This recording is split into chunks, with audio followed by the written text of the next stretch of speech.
नमस्कार दोस्तों। 80 शब्द प्रति मिनट की गति से अनसीन डिक्टेशन स्टार्ट होगा 5 सेकंड बाद। स्टार्ट।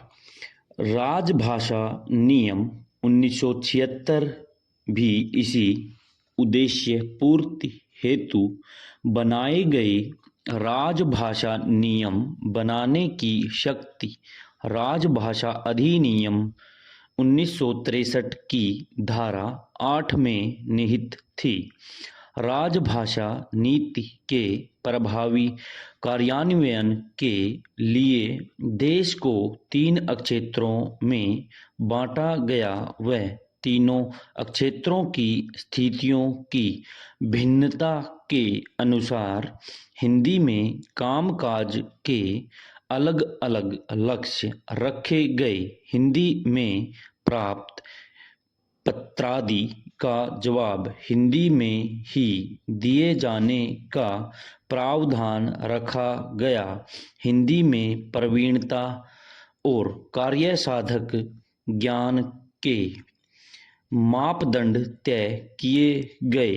हिंदी के उत्तरोत्तर प्रयोग में गति लाने के लिए प्रत्येक वर्ष गहन और विस्तृत कार्यक्रम तैयार करके कार्यान्वयन करने का दायित्व केंद्र सरकार को सौंपा गया।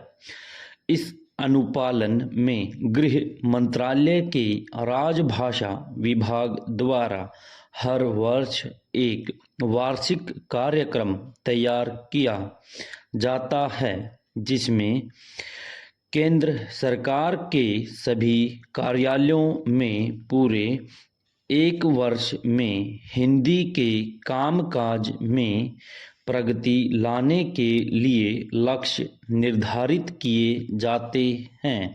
इस प्रकार वैधानिक प्रावधानों से हिंदी के प्रति बढ़ती अरुचि तथा कुछ हद तक अनभिज्ञता स्तर में कमी को रोकने में सहायता तो अवश्य ही मिलती है, और जहां सरकारी दायरे में कामकाज हो रहा है वहां हिंदी का प्रयोग भी बढ़ रहा है।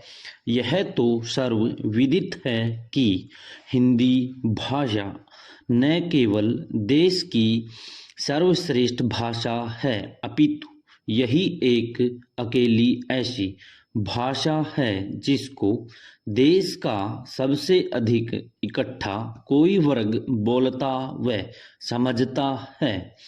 विश्व में अंग्रेजी व चीनी के बाद सर्वाधिक लोगों द्वारा बोले जाने वाली तीसरी भाषा हिंदी है। हिंदी वह भाषा है जो भारत की सभी भाषाओं के मध्य सेतु का कार्य करती है।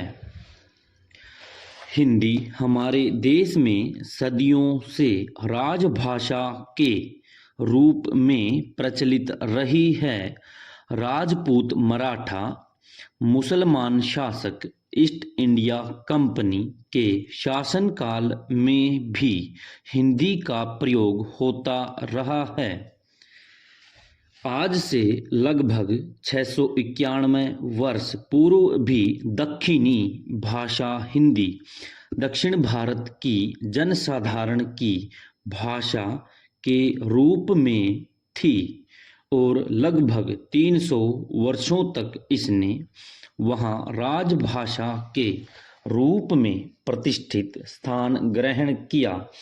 दक्षिण भारत में हिंदी का प्रचलन बढ़ने का कारण मुगल बादशाहों की विजय रही है। अलाउद्दीन खिलजी ने 1303 से 1313 तक दक्षिण भारत पर आक्रमण करके देवगिरी के यादवों, होयसल और वारंगल राज्यों को परास्त किया था। मुगल शासकों को शासक व्यवस्था में हिंदुओं का ही अधिकतम योगदान होता था। अतः दक्षिण भारत में हिंदी जानने वाले व्यक्तियों के आगमन के परिणाम स्वरूप हिंदी का प्रयोग हुआ। कालांतर में बीजापुर के शासक ने भी दक्षिणी भाषा हिंदी को राजभाषा बनाया। 11वीं शताब्दी के शुरू तक दक्षिणी हिंदी दक्षिण की भाषा के रूप में स्थान ग्रहण कर चुकी थी। 12वीं शताब्दी के पश्चात तुर्कों व अफगानों के आगमन के उपरांत फारसी भाषा राजभाषा के रूप में प्रचलित थी, किंतु तब भी आंशिक रूप से पुरानी हिंदी का भी सरकारी कार्यों में प्रयोग होता रहा है।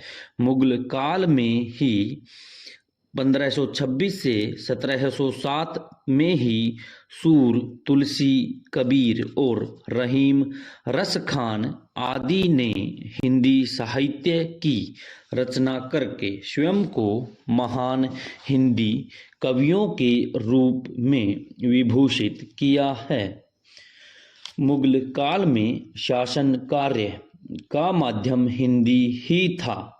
मध्यकालीन शासन व्यवस्था के विशेषज्ञ ब्लैकमैन ने सन 1871 ईस्वी में कलकत्ता रिव्यू में इस तथ्य की ओर संकेत करते हुए लिखा था कि मालगुजारी को एकत्रित करने और जागीरों की व्यवस्था करने का उत्तरदायित्व हिंदुओं के ही हाथ में था। अतः निजी व सर्वसाधारण का हिसाब किताब सब हिंदी में ही रखा जाता था। ऐतिहासिक दस्तावेज से भी पुष्टि होती है कि अकबर के शासनकाल के मध्य तक समस्त कागजात हिंदी में ही रखे जाते थे। विराम समाप्त।